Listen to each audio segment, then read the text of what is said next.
ફણા હોય છે તેની પૂજા કરાય? પાર્શ્વ પ્રભુ પર જે ફણા હોય છે તે ધર્મેન્દ્ર દેવ રૂપે પ્રતિષ્ઠિત થઈ નથી, અને જો તમે તેને દેવ તરીકે માનીને પૂજા કરો તો તે જે ગેરવાજબી છે.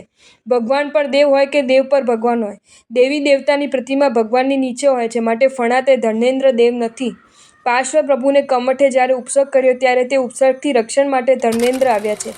તે વખતે પ્રભુના દેહમાંથી નીકળતા કિરણોથી તે આકૃતિ રૂપે તેની જાય ઊભી થઈ છે.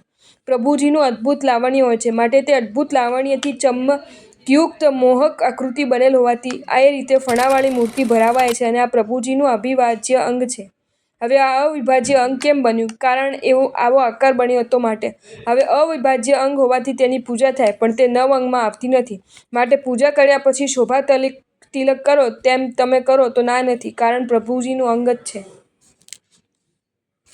જો તમને આ વિડીયો ગમ્યો હોય તો આ વિડીયોને લાઈક કરો અને શેર કરો, અને આવા જ નવા વિડીયો જોવા માટે જૈન ફેક્ટ્સ એન્ડ સ્ટોરીઝની ચેનલને સબસ્ક્રાઈબ કરો.